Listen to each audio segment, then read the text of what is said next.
L'Inde, pour moi, ça a été fondateur. La première fois que j'y suis allée, c'était il y a 26 ans. Et ça a été un choc.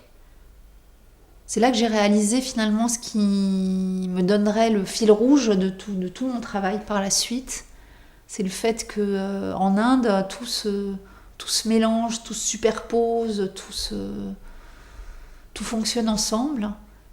Et donc c'est là que je me suis dit, finalement, moi, ce que j'ai envie de faire, c'est des photos qui sentent, des photos qui bruissent, des photos qu'on a envie de goûter, des photos qu'on a envie de caresser.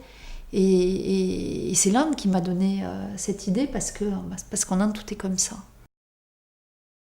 C'est ça finalement que j'ai envie de vous faire partager, c'est l'ambiance, le ressenti, les rencontres, l'humain, le trajet, les petites aventures, le quotidien finalement d'une femme voyageuse. C'est pas seulement un voyage réel, c'est aussi un voyage rêvé, parce que le livre est structuré aussi par des lettres imaginaires, fictives, que j'écris à des gens que j'ai vraiment rencontrés, mais qui ne recevront jamais ces lettres. Je vais vous en lire une. Cher monsieur, vous êtes si léger, vous devez voyager beaucoup, vous devriez pouvoir me donner des nouvelles de l'Inde tout entière. Je vous ai rencontré dans le train qui menait à Bénarès. J'ai eu du mal à venir jusqu'à vous, c'était un de ces trains comme seul l'Inde sait les faire, dégueulant d'hommes par tous ses pores, y compris jusque sur le toit. Je m'étais accrochée à la porte, des deux mains, billet entre les dents, le sac à dos mal calé me tirant vers dehors.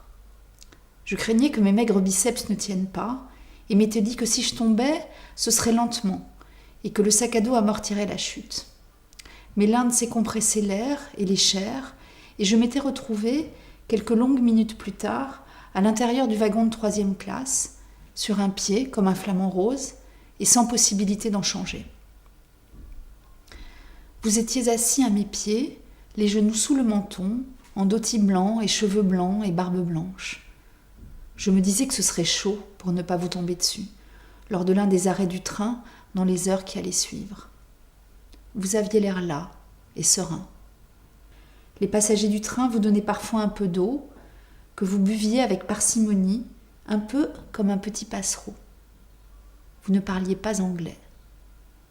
Comme d'habitude, on m'a demandé qui j'étais, d'où je venais et où j'allais, quel était le nom de mon père, et j'ai su 2 ou 3 choses de nos voisins de voyage.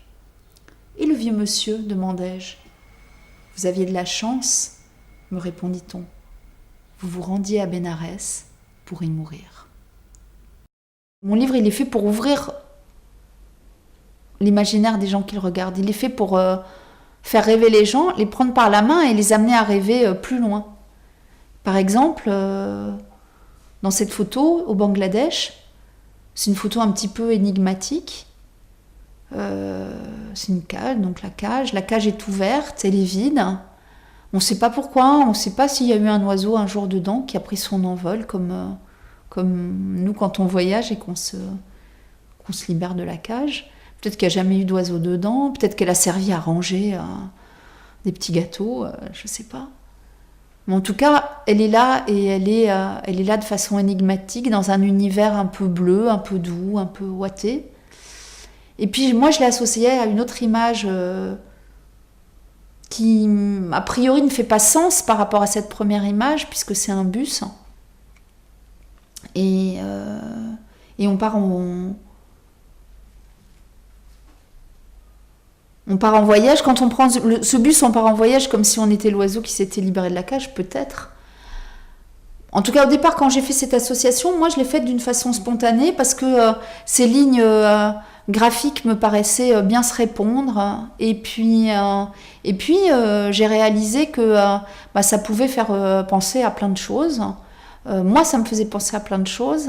Et je pense que vous, ça peut vous faire penser à plein d'autres choses. Donc pour moi, c'est ça une association d'images qui marche.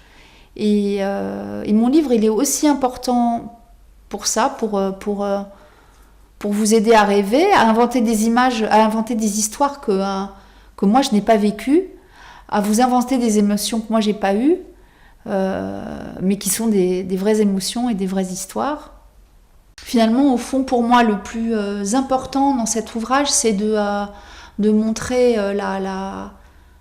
de montrer qu'on ne peut pas montrer l'Inde, de montrer qu'on peut pas que l'Inde est indicible, que l'Inde est infinie, que l'Inde et le sous-continent, ce sont des contradictions permanentes.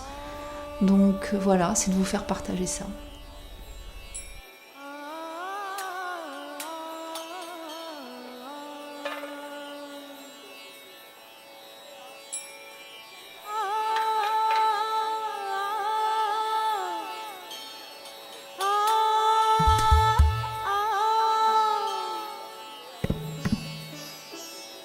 Color me light, color me passion. This sun to my skin is an offering divine. I kindle the flame that awakes your senses to the dance of life, to each breath of time. I'm a shape of life, a shape of desire. The soul in my eyes are secret bouquets. I hold the fire of mysterious longings, kaleidoscope dreams, and wedding days. Color me light, color me passion. The scent of my skin is an offering divine. Kindle the flame that awakes your senses to the dance of life, each breath of time. A shape of life, a shape of desire. The soul in my eye, a secret bouquets. Hold the fire, mysterious longings, kaleidoscope dreams, red wedding days.